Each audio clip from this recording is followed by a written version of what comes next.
Hello, Internet, and welcome to my live reaction for Fire Force Chapter 296.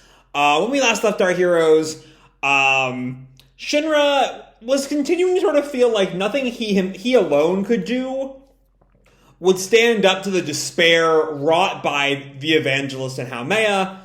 And so, using some kind of logic that almost made sense to me, but not quite, he sort of saw his mother as like the symbol of hope to counter the Evangelist's despair, which I can make sense in my head, but the text I don't think I don't think the text did a perfect job of laying that out, though it does kind of make sense when you think about it, sort of. But anyway, Shinra uses the hope held in the whole Kusakabe family to activate a soul resonance between him, Sho, and Mari, as they combine into one, a figure called Shinra Bansho Man. Shinra Bansho translating to like all of everything or something. And yeah, now Shinra Bansho Man is trying to become this symbol of hope for whatever is left of humanity amidst the flames. And then fully, once and for all, counter Haumea's despair. So with that, let's jump right on in. We once again, for like the second chapter in a row, open on this sort of, open in space with the narrator describing the after effects of the cataclysm. By the despair of mankind, the earth was covered in Adola's black flames. A hero to save the world finally appears. But, once every living thing was lost to despair, there came a ray of light, a hope. And with that ray of hope struck into his chest came a hero. Our scan layer page, our go by the manga page, Shinra Bansho Man, which is functioning as both like 2-page spread cover and our answer to that earlier sentence came a hero, Shinra Bansho Man. We see Shinra with like devil horns and like strands behind him. Look out, despair. Cutting through the black flames comes a hero of hope. I will save the world. Chapter 296, Shinra Bansho Man. And then we cut to pretty much the exact same line we left off on last chapter, as Shinra calls, let's get a verdict on hope or despair. And Haumea, there's still like that line there. I sort of pointed this out last time, I think. I'm not sure who exactly he's talking to. Is that meant to be a fourth wall break? Is he talking to whatever souls of humanity are left on the blackened earth? Because like that, let's get a verdict line sounds like he's talking to a whole host of people. And not just Haumea, who's the only other person alive right now. And Haumea just responds, why won't you realize that your gentle and sweet hope is what makes people suffer? And Shinra counters, wherever there are tears, there's me. It's not so easy just watching people cry. And Haumea, through her tears, responds, please stop this. Prayer of despair. And she uses, I like that she still uses the Latome prayer. We sort of left behind the idea that the Church of the Holy Soul was set up by the Evangelist. That whole concept was sort of countered by the hope that individuals found in it, as we saw earlier on, like the Iris arc and shit. But it was originally an instrument of the Evangelist Grandmaster plan, and so seeing that prayer, those tented hands, returning as this weapon of despair is a nice touch. And like the waves of despair blast at Shinra, but Shinra just sort of stands there, barely feels it, and counters, an attack like that won't throw off my good mood anytime soon. And Haumea looks up, is that so? Light of despair. And this time she creates this sort of sphere of light, sort of emanating out from around her. And Shinra sort of is on here's the sphere and here's Shinra. Like it's right about to cover him. Sho from like inside his body calls out, brother, stop time to get out of that blast zone. So we only see Sho from like the shoulders up, but he is nude. Which, again, calls into the question of how much of the Soul Resonance stuff is a neat shout-out for fans of Soul Eater, and how much of it is actually, like, a sign that this series is connected to Soul Eater. I just, between the last two chapters, finally started reading the Soul Eater manga. So if I had a few more months before Fire Force is going to end, I might have more to say on that before the series is over. But I don't think Fire Force has like even 3 more months left to it.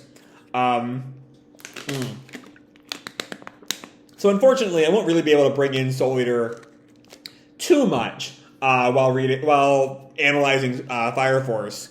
Anyway, Shinra responds, "That won't be a problem." And then Haumea goes a step further and creates and just like nukes the spot in Adola where they are with the sheer force of despair. As she continues the monologue, the same thing she's kind of been trying to hammer home for many, many chapters now.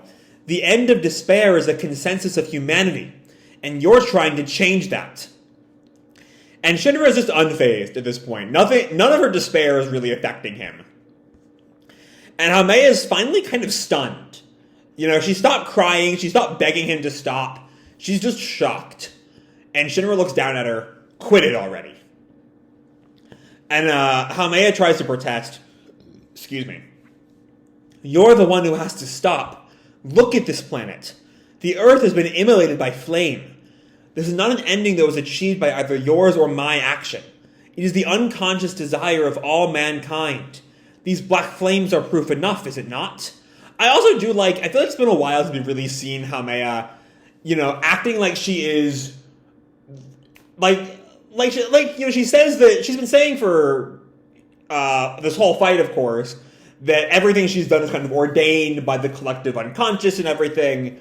But I feel like it's been a while since we've really had this idea that, in Haumea's mind at least, all of her actions are a kindness. Everything the White Clouds have done in the very beginning of the series has been out of kindness. I think she genuinely believes that, She's wrong, of course, but she does believe what she's saying. These black flames are proof enough, is it not? And then she just fires this full-on beam of light at Shinra. "That's enough already!" And Shinra is still just unfazed. What? Is this despair? Is this all despair's got?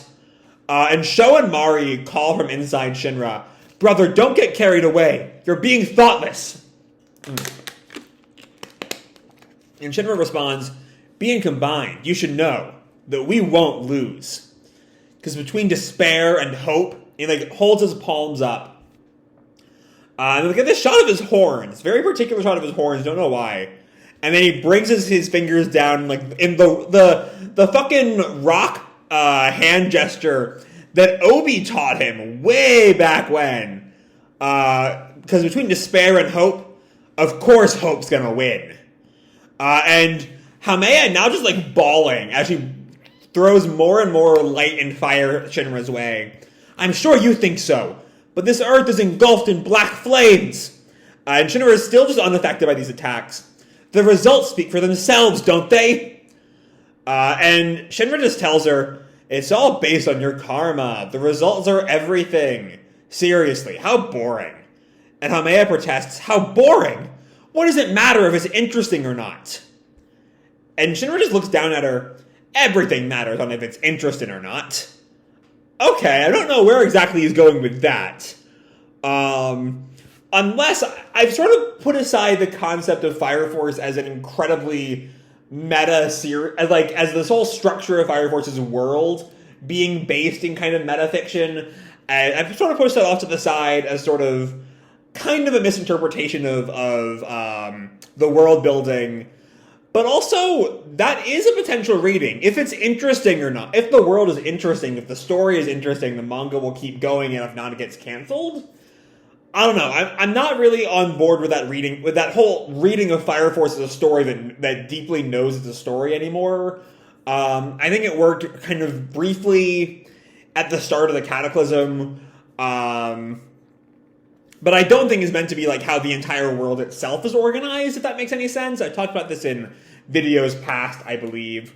So I don't like that particular reading of everything matters on if it's interesting or not. But I don't know what else that would be referring to. Anyway, Shinra goes on, "Sho and Mom, I finally got to find the people close to me. And I finally managed to catch him. Meanwhile, Arthur and Captain Shinmon were both aware of how fun this world was. And Haumea just is almost confused. Fun? I don't believe that. But Shinra just keeps on now getting to like cutting through the heart of her entire worldview. And you're telling me everyone wants to die? I was taught by Captain Shinmon. How do you explain the principle of the hysterical strength that lies dormant in humans? Because if you're okay with dying, your survival instincts won't give you power. Okay, that's another deep cut I hadn't really thought about. Is that the whole thing that Benimaru trained them in, I think right before the Nether arc, if I'm not mistaken, was, relying on their deep instinct to not die, and letting that power them up a little bit. That also might have been after Nether 2, also. I don't quite remember when exactly hysterical strength came in. But anyway, Haumea protests, it's silly to lump instinct and consciousness together. And Shinra just looks down at her. They ain't so much different. God is always full of contradictions, ain't he? Okay, not quite sure what exactly Shinra's going on about with there. But anyway, Haumea protests still. Neither I nor the Evangelist are God. They are a collective existence of human consensus. I am speaking on behalf of the collective unconscious of humanity. Why won't you get it? And Shinra just looks down at her. But you're human. And Haumea falls to her knees in prayer, shocking Shinra. And Haumea is now just like weeping, like even more than usual. We can see the tears dripping off her face. Return to the flames of your unholy hope. Give us salvation from despair. I wish I was still a human. Okay. And Shinra's just sort of shocked. Huh? And Sho tells him, I can feel the energy of her soul leaving in each of those tears. Okay. So I will say, I am glad this chapter really did hone in on the idea of Haumea as being sympathetic to the world's plight. Because that's really the only way to make this sort of I wish I was still a human moment really hit. But anyway, the tears fall. And we just see... So, okay. The Evangelist just, like, disappears. Seemingly swallowed up by a giant version of Haumea's tears? Or something? I'm not quite sure what's happening there. Sho says, the saint connected herself with the Evangelist completely. Oh, okay. For a second there I was scared it was going to be like Shinra gave her a bit of hope, defeating the Evangelist instantly.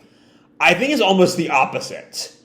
She maybe, like, that I wish I was still a human line is like, she wishes she could still feel that hope, but she knows it's not true. She knows it's a lie, and she's going to crush him once and for all, become one with the Evangelist and crush Shinra and put an end to this whole story.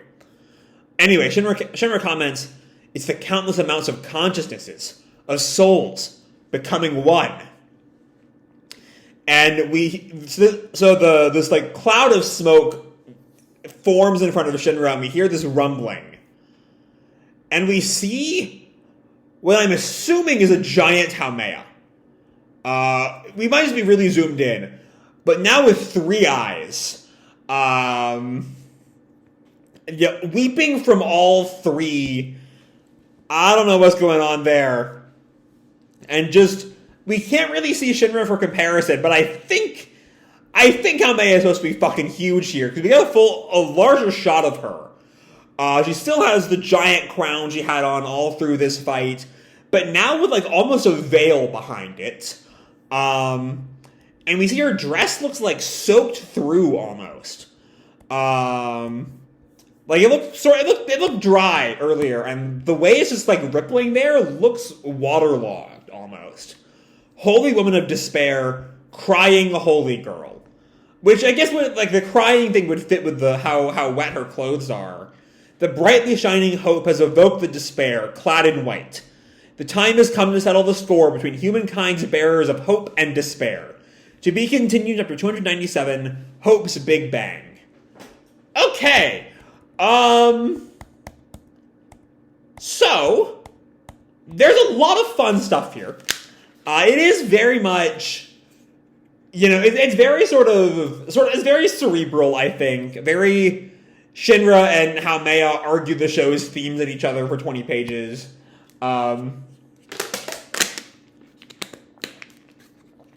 Which Shinra does kind of call attention to, that let's get a verdict line is sort of, I guess it's kind of, if a verdict comes at the end of a court case, maybe this whole chapter is sort of the lawyers of the court case arguing their side, maybe?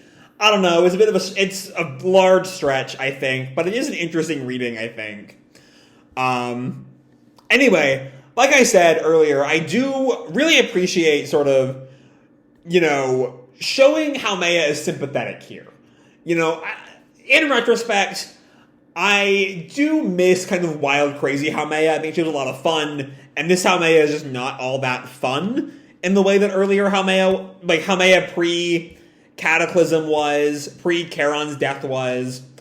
But also, in order to make any of the White Clad's whole deal work, you really have to sell the idea that they are true believers in the idea that life is despair, and the best solution is to just wipe everyone out. And the chapter does a good job of doing that.